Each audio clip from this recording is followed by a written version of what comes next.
Hello, everybody. Welcome to episode number 79 of the Balancing Act podcast. I'm Andy Tempe. Today, we've got Maggie McGuire joining us as the final guest in our mini-series on the importance of building the skill of decision-making in individuals and in teams. Maggie is Chief Executive Officer of Pinna.fm, a leading provider and distributor of podcasts, audiobooks, and music for kids 3 to 12 years of age. Thank you for sharing your talents and insights with us today, Maggie. Oh, it's great to be here, Andy. Thanks for inviting me.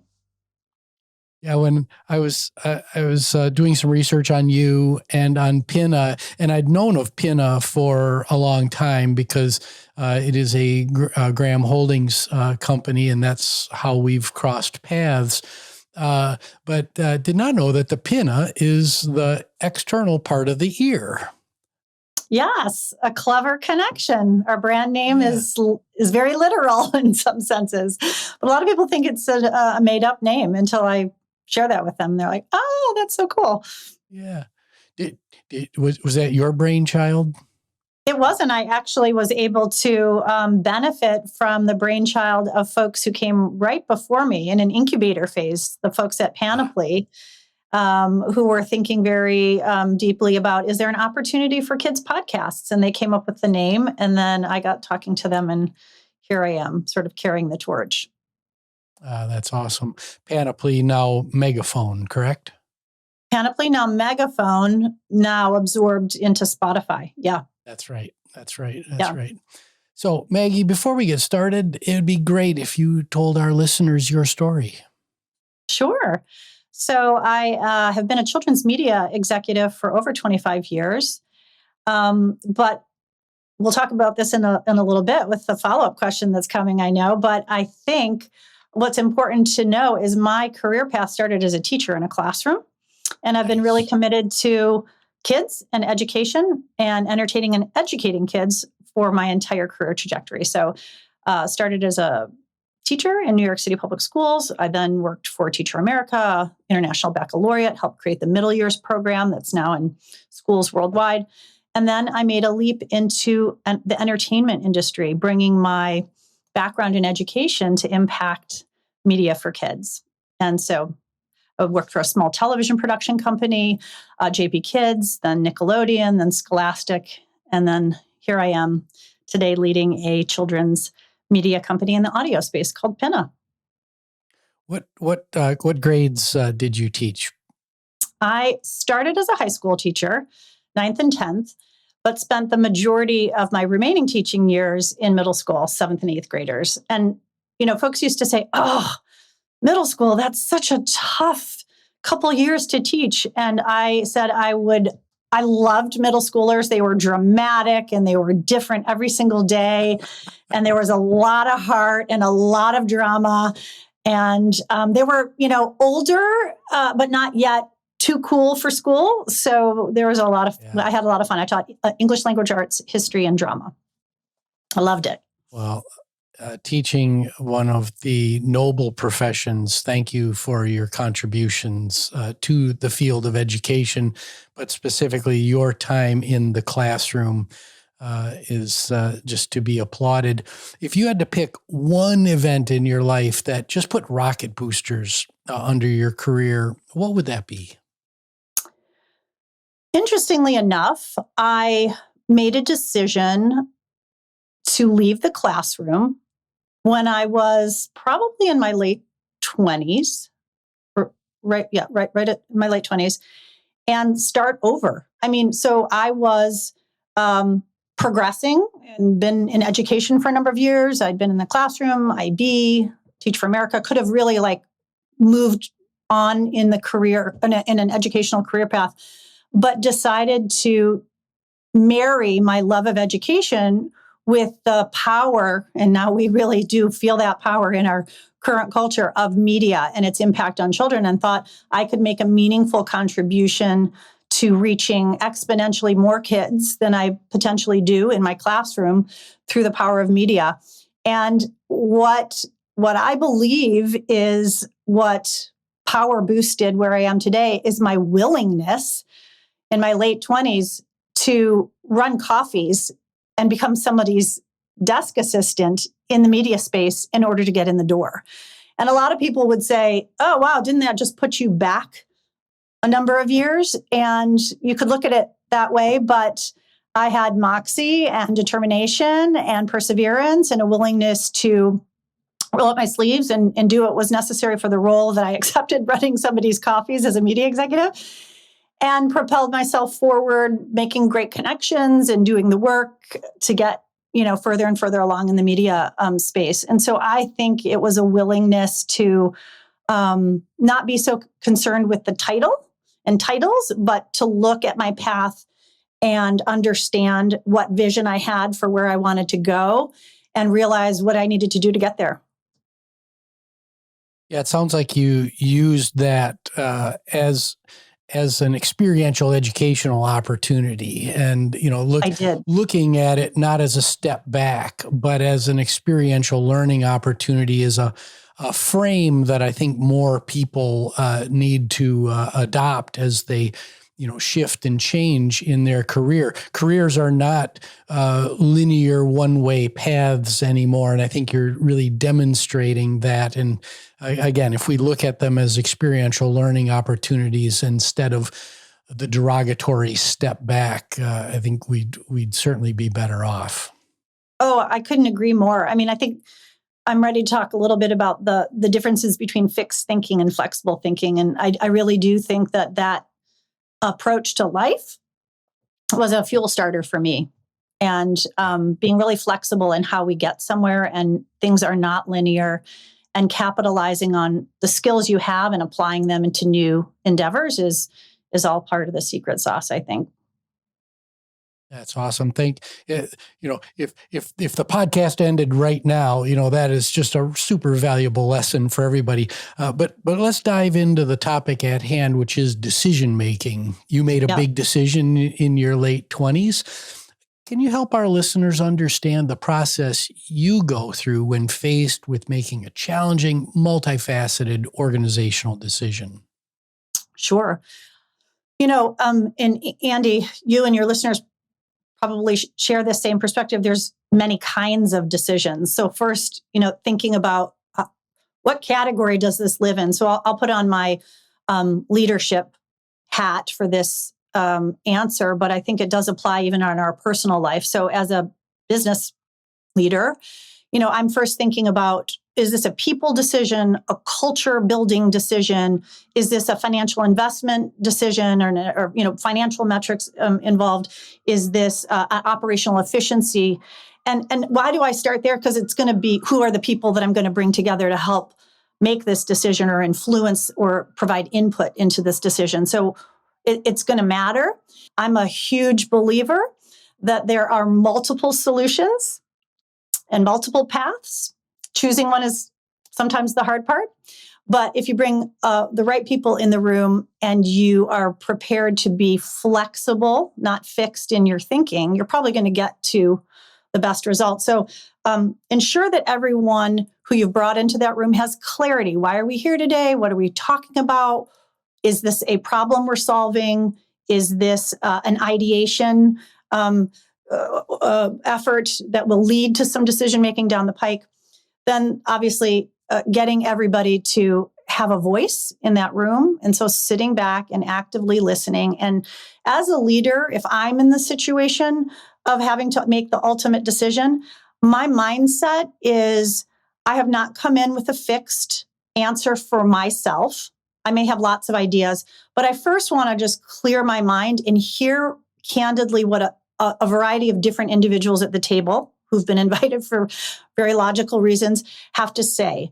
I'm a scenario person. Anyone who's ever worked with me knows that I don't ask a team to come up with one solution. I want a couple scenarios always, because we're going to make a decision on one of them and we're going to test it out and we're going to see if it works. And we're going to have criteria and rationale and success metrics for whether it worked or not. And we've got some other things in our back pocket always. So there's always multiple approaches and always multiple scenarios. And then, and then during that consideration phase, what's influencing this scenario? Why, what are the pros and cons of it? It might mean we depart for a while and each do some deep thinking. I'm going to say deep thinking is a critical component of making a good decision, not making snap decisions. So setting up the discussion in a way that everyone knows clearly, we're going to talk about it today. Everybody's going to get time to walk away and think about it. We've got a timeline that we're working with, so it's not infinite indecision. We've got a timeline. But I want you to do some real deep thinking about what we talked about today, digest it. Maybe something else is going to come to mind, while you're on your walk or making dinner or over the next couple of days, and we're going to regroup. So giving time to go away, think, come back, and now start to put together, did you do some further research on it? Did you think further on it? Was there rationale that we hadn't discussed in the first round? But listen, and then start to create scenarios, right? Scenario 1 looks like this. Here are the pros and cons of it. Here's the data around, I dug in, I did some research. There's some numbers to support it, or there are some use cases or case studies that support it. So really, do we have any evidence, any useful data that can also support our hypothesis? And then getting to a place where we're going to make a choice. And I think it's important at the outset, you set up is this a consensus decision we're talking about? Is this a decision where actually I'm going to have to make it, but I really am appreciative of the inputs that you're providing me, and I'll come back and tell you why I made the decision. But to give people clarity throughout the process as to how their ideas will manifest. I think the last piece of this for me, after the choice, there are people who feel responsible, and there can sometimes be fear. I don't want this to be on my head, and if it doesn't work, then I'll be evaluated. To set up a scenario where everybody knows we're all in this together, and we collectively are making this choice, or I own this, and I get that it may or may not work, but we've got a really smart plan, is so important. And then I think the follow through, to make sure that everybody who is part of that decision understands that we're following through on what we said we would do, on measuring it and evaluating it and determining if we need to keep doing what we're doing because it worked, or if we need to pivot and make some changes. And that nobody's, head is going to be chopped off because it didn't work. Yeah. Yeah. I your frame of gaining consensus, bringing folks together. But I think the trick that many leaders miss is the why of coming back after the decision has been made and saying, okay, we made this decision. This is the why behind it. Because if you don't do that, then the ability to rally everyone around the decision is so much more difficult. There's this air of mystery. Why did that decision get made? And my voice wasn't heard, and all of the angst that can be avoided with a simple conversation that comes after the decision's been made about the why. I couldn't agree more. On even on a whatever level the decision is, small, small items that affect the whole team, or large decisions that are impacting the business, to be really clear and transparent with your team about what was decided and why, and to follow through on what's happening. How is it playing out? And to own that as a leader. I've been in situations where I was I had a hypothesis. We all did the decision-making process together, but I had to call the shot, right? And it's not playing out the way we hoped. And I'm perfectly comfortable saying it's not working. Let's pivot. To not fear failure, to not fear that the decision you make, it's not fixed. I can't implore more.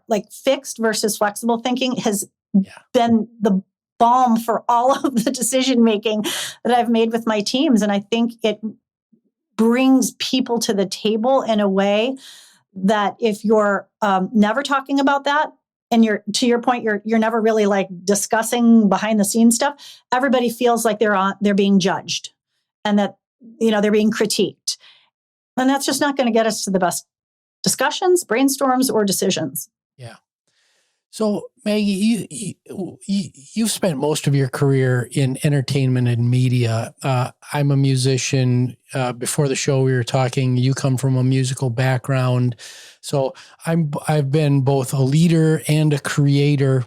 I'd like to tap into your experience there a little bit. Can you give us a peek into the common decision-making missteps that occur in the field of entertainment and media, and how do those missteps differ from through the lens of a creator versus the big old bad media executive? Yeah. I say that tongue in cheek because, that's how the public views media executives. I know that you're not, in that big bad category, but that's the lens that we're looking at that through. Yeah. It's such a great question. I'm sure, what I'm about to say applies external to the media and entertainment industry as well. But specifically, there's business decisions that have financial metrics and, return on investment metrics.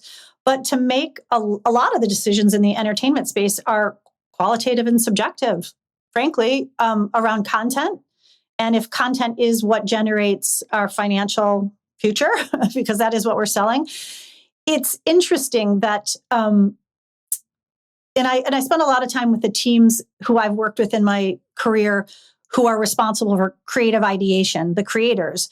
It's a marriage of helping creators understand that even if we don't pick your idea, it doesn't mean your idea was bad. But marrying creativity and subjectivity and some gut, we might not have any data. This might be such a brand new idea. It's never been created before. Nobody's ever sold it before. And we're going to take a big bet on it.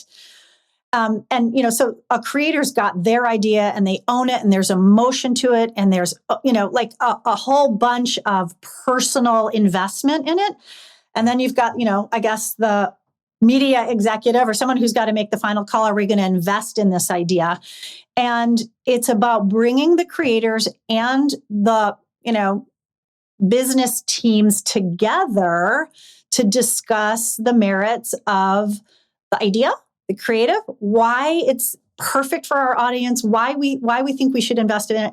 Also looking and sharing with the creative people what we know about things that if we have any data or any insights on user habits, behaviors, research that suggests this is a trend, sort of marrying business knowledge, analytics, and data to subjective creative ideas. It's a little bit of a alchemy.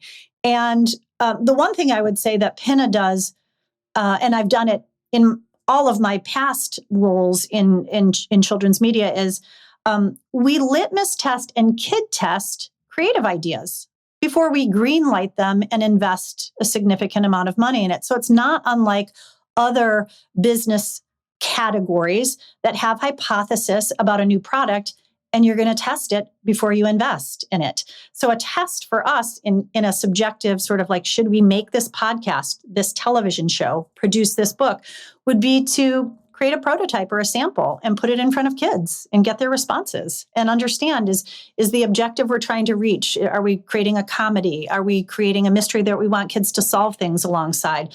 Are we creating a news show and are kids compelled to want to listen to more and more of it? We kid test that and we get insights and we gather those insights. And sometimes, Andy, it means we scrap the whole idea.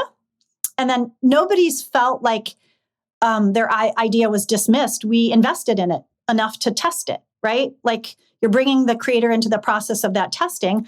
And in some cases, you're just getting incredible learnings back to refine that creative idea and make it better and greenlight it. So it's about qualitative and quantitative inputs that help us. There's no 100% science formula that says you're always going to nail it just right. But I think you get to a better outcome if you are willing to open up your creative process to feedback and input from the customers you're making it for. Yeah, This balancing act between transparency and emotion. I think it's you're absolutely right. And we did not talk before the show about your answer here, but it's such a great answer. And you're absolutely right that it's applicable not just in the media industry. The purpose of me asking you this question was because in the media industry, this is probably where that emotion and that attachment might be the highest. But irrespective of the industry, people get deeply emotionally attached to new product ideas, new ways of working. And, your answer to that of balancing transparency with almost as an elixir to the emotional aspects of decision making, I think is spot on. Thank you so much for that. Maggie, we're going to take a quick break for a commercial, and we'll be right back. Thanks for listening to the Balancing Act podcast. I'm Andrew Temte. In my book, Balancing Act, Teach, Coach, Mentor, Inspire, I explore the characteristics required of leaders who must find balance between strength and vulnerability, confidence and selflessness, passion and measure, and leadership and followership. Balancing Act is available today at Amazon.com. And we're back with Maggie McGuire talking about decision-making in the workplace. Maggie, let's run a quick thought experiment. You have an early career manager in front of you right now who struggles to be decisive and is not confident in their decision-making skills. What do you tell them? I love this question, Andy. Thank you for asking me this. In fact, this is I wouldn't say recent in the last 6 months, but within the last 18 months, I've been in this situation specifically. And I think we talked a little bit about fear so far in this conversation. Yeah. I think as leaders who are really responsible for modeling and coaching up and coming managers, right, to be effective leaders, it's super important at the outset of talking to a young manager who is conflicted or, feels paralyzed and isn't able to make a decision, to first unearth what might be preventing them from making a decision. And I always feel like it's helpful as the leader to put right out on the table, like we've discussed, there's lots of different ways a decision can go.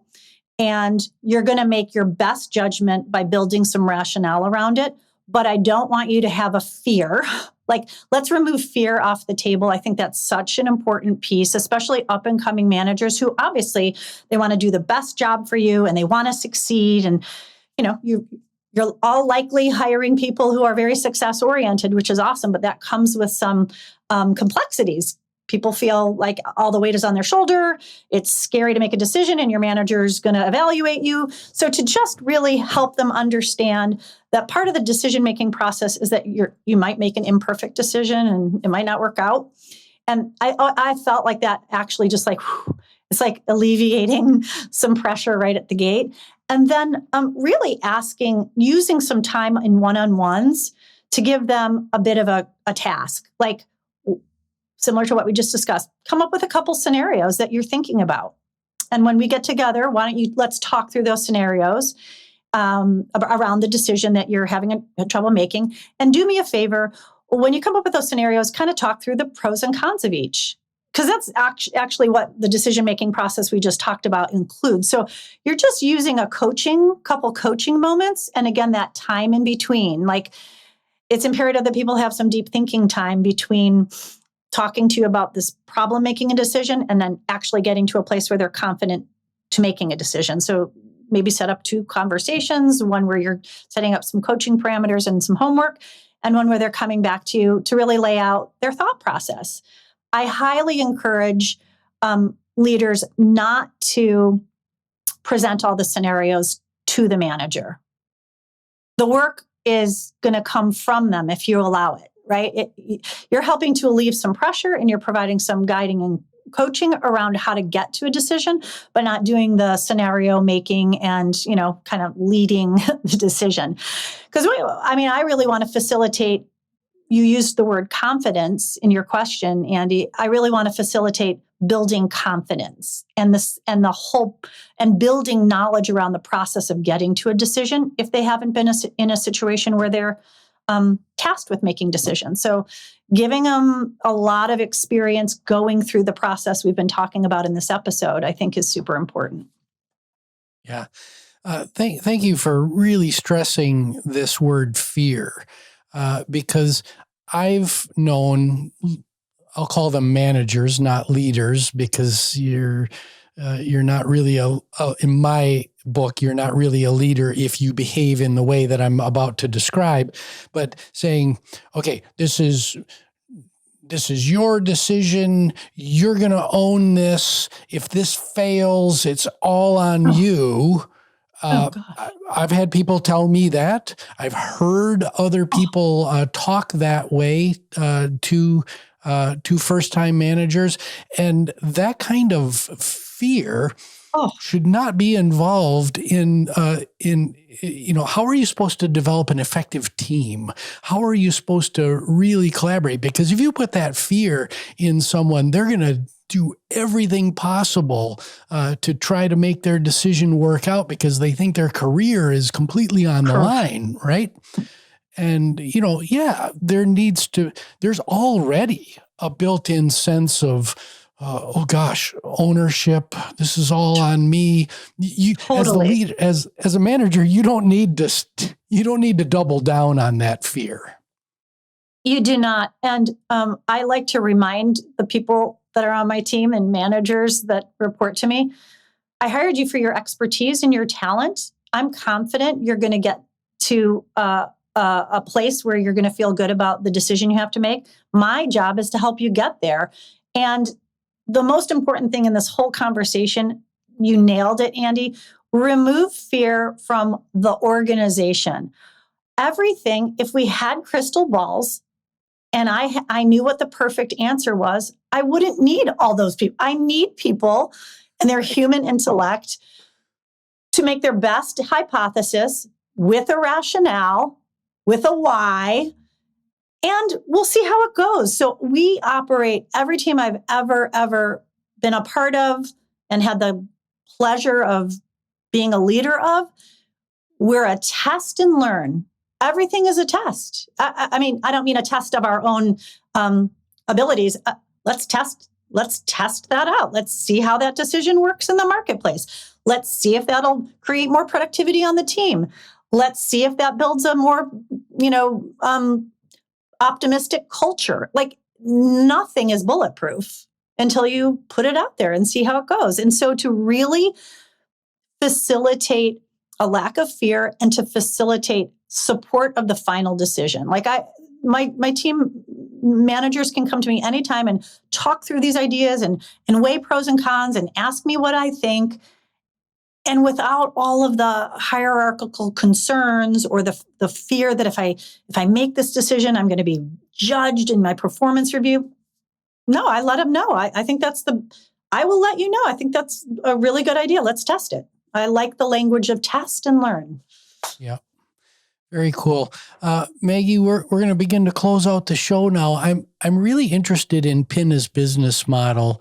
As a parent, our children are now in their late 20s and early 30s, but I'm curious about the uptake of the podcast model for kids. Can you just share Pinna's purpose, vision, and its differentiator, talking a little bit about the podcasting angle too? Yes, sure. So we had a hypothesis, or I did before I was allowed to build a team around this idea or decided to, that there was a white space in the market around audio for kids. There was the proliferation of podcasts in the adult marketplace. Podcasts were booming, certainly ubiquitous understanding of music. And, everybody has heard of or listened to an audiobook before, but there was no one destination that brought all three formats together, specifically designed for children around COPA compliance, privacy, FERPA, all the things that we want for our kids in a safe space. So you would never bump into anything that was not made just for you if you're a 3 to 12-year-old. So not only was PINA in its incubation phase targeting sort of a white space, nobody was also creating podcasts at scale for kids. There's, I think now there's over 1 billion podcasts for adults, but nobody was really looking at the kids space and saying, there's no podcast for scale and sort of an organized view of what that could be and how could they access it in a safe way. So hence the PINA platform was born, and we launched in January 2019. So we just turned 4 last month, and Nice. We bring all audio formats together in one safe space for kids, classrooms, and families. And we're being listened to globally around the world. And we do 2 things. We look for already produced audiobooks, music, and podcasts from publishers, media companies, and creators. But we are building a deep and robust library of PINA original content. And Andy, I think one of the things that excites me most about where we're headed is we want to innovate. So podcast, audiobooks, music, check. We understand those formats, but we launched the very first interactive podcasts, voice-activated podcasts. Kids are interacting with their voice to move the narrative forward. Oh, very cool. We are creating short-form podcasts. Nobody's done sort of like 2 and 3 minute dailies across a whole variety of topics. We created a new category called interactive nonfiction audiobooks, where we've gamified the nonfiction storytelling. So you're learning about sharks, and then you're going into game rounds and trivia about sharks, and you're being presented with really fun ways to digest the information in a more gamified game show. PINA's mission is to activate kids' imaginations and activate them in a new and different way through audio. So we know that kids are hands-free and heads up. They're not staring at a screen when you're listening. So you could be building, you could be taking a walk, you could be cooking, you could be lounging in your bed while you listen to a story. And through every audio program PINA creates, we kid test, and we have a hypothesis. We want this particular show to activate kids thinking deeply about the world through a news show. We want to activate kids making art through our Anytime Art Show. We want kids to get up and move with our Hey Story Go. So it's an interactive get up and move your feet and move your hands in order to move the story forward. We want to activate kids shouting out the answers to knowledge-based trivia game shows. And so we're really also a solution to a screen-saturated world. We're providing a service and a solution to classrooms and schools and kids and families to make time in their day for non-screen-based entertainment that educates. So we're really excited about where we're headed. Is there, so this is the final question. Is there, and I'm going to put you on a spot. Is there a character that is in the PINA universe that you just love? There are many, but one that is beloved. There are many. There are many. I'm going to name 2 because I can't choose one. One of our shows is called Quentin and Elfie's ABC Adventures, and so Quentin is a rock star babysitter, the babysitter we've all wanted for our kids, and Elfie is a very curious 5-year-old boy who together go on adventures and learn the alphabet and learn new words and explore and find adventure in their everyday life. So that's a preschool show called ABC Adventures. And Quentin is just like, he is so cool. Kids love that show. You want him to be your kid's babysitter. And he does the coolest things with the most love and care, and empowers Elfie to discover the world on his own. And the second character that I have to talk about is Opal Watson. Opal is an 11-year-old detective. So it's called Opal Watson Private Eye is the name of the podcast. Nice. And she is also a young 11-year-old who is progressively becoming a non-sighted girl. She suffers from retinosa pigmentosa. And, uses all of her other senses, capabilities, bravery, and strengths and wits to solve mysteries. And over the course of that series, she starts, very local in her building in Chicago, and then branches out to the city. And then I won't spoil it, but for anybody who really loves a good mystery, she as she matures, she branches out into the world to solve bigger mysteries. And she's just a brave, cool, persevering detective who I love. All right, so Quentin and Opal, we'll be watching for those. You can find it's pinna.fm, correct? Yeah, www.pinna.fm. Awesome. Well, Maggie, it's been an absolute pleasure. Thank you for your contributions to the show and our listeners today. As my previous guest pointed out, this whole show is a labor of love. We're creating a public good, and you did a great job contributing to that public good. So my name is Andy Tempty. This is the Balancing Act Podcast. You can find us on all the major podcasting services, as well as the video version out on YouTube. Please like, subscribe, rate, share, and all that fun stuff. We will see you next time. Thanks, Andy.